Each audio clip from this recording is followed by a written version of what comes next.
The reason why blackwashing European history in on-screen depictions is more racist than the whitewashing of non-European biblical or Mediterranean history is simple. First off, the latter happened mostly out of benevolent ignorance and appeasement of target audiences.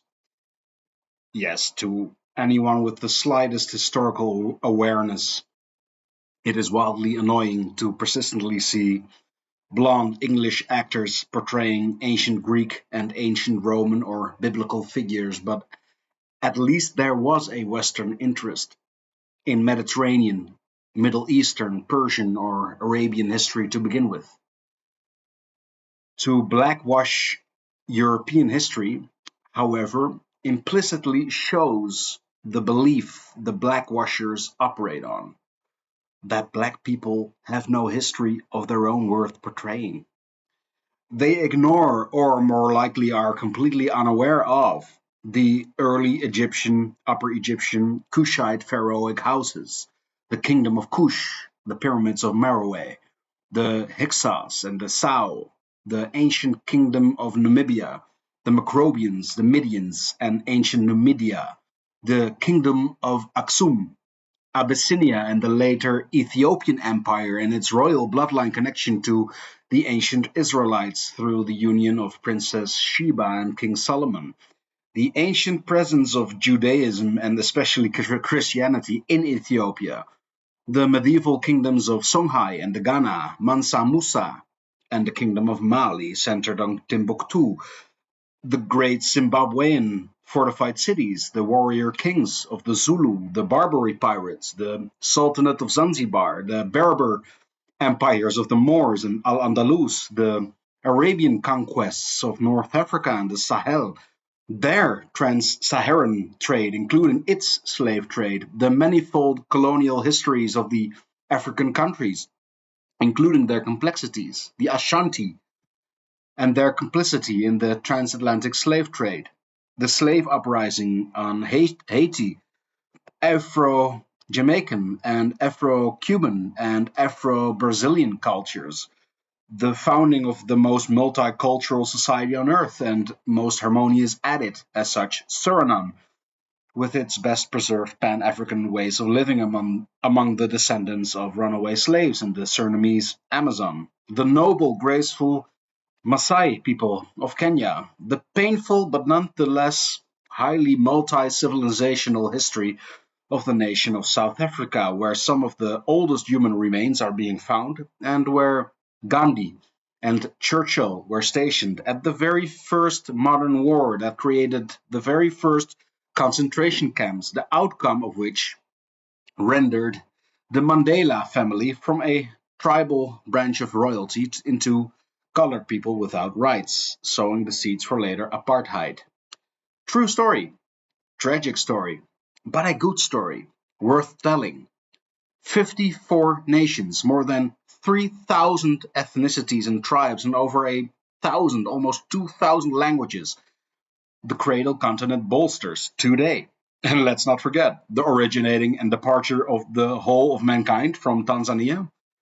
Enough there to make a movie about, don't you think? But no, you need to make Achilles a black dude.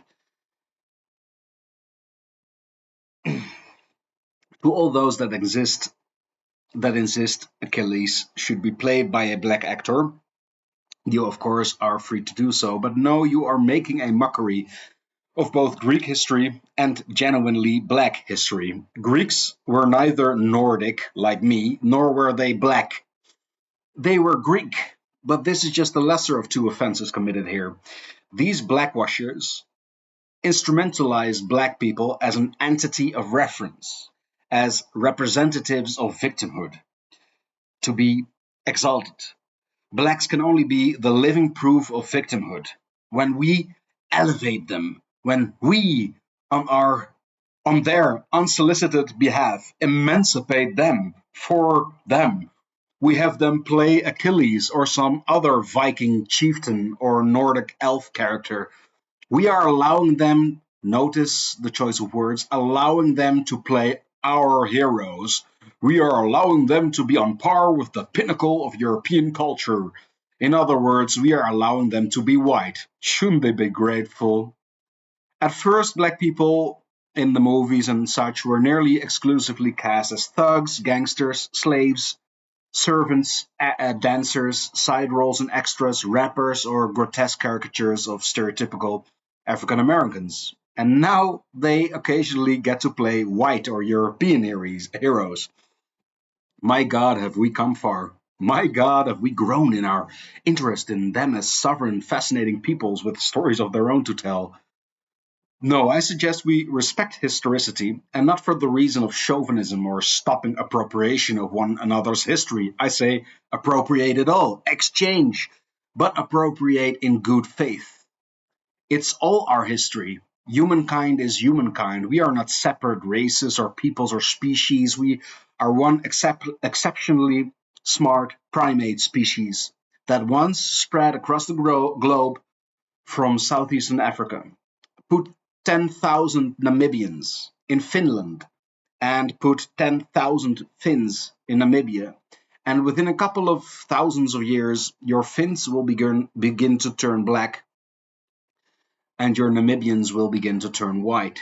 Your history is my history, and my history is your history. I am very proud of my Egyptian heritage, my Tibetan heritage, my Tanzanian heritage, my Sri Lankan heritage, my Australian heritage, my Mexican heritage. As should you be proud of your Van Gogh, your Canal District, and your fucking wooden shoes. Please don't claim Cleopatra. First off, why would you? Cleopatra marked the very end of the Egyptian civilization.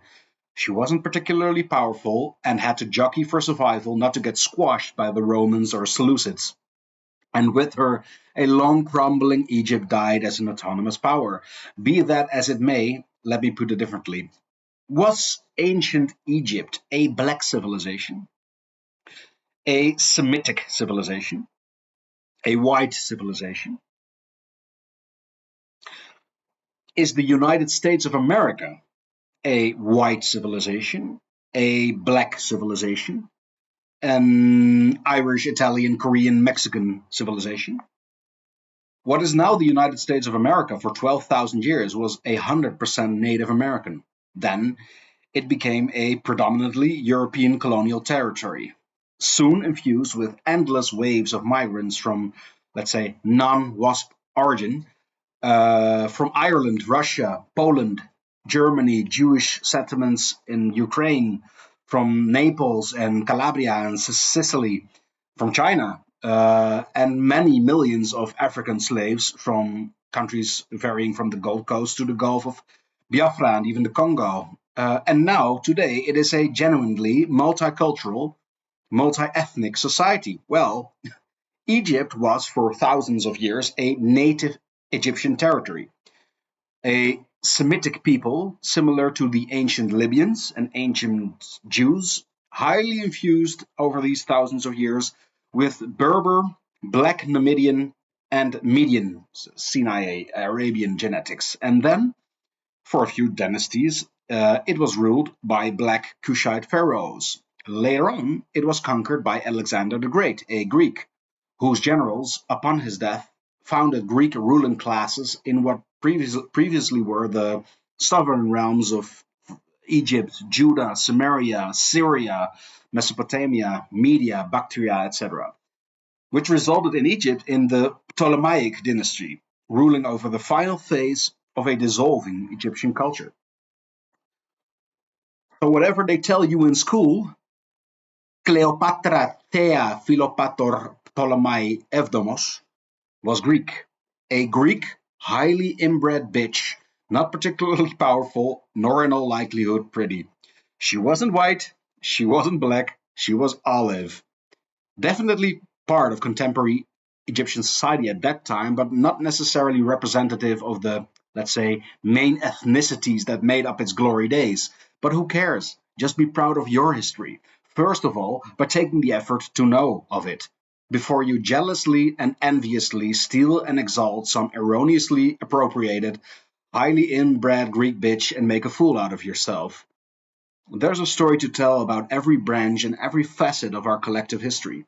Let us be truly interested in all of it. Let us be authentic in our interest towards it all. Peace, my fellow Africans.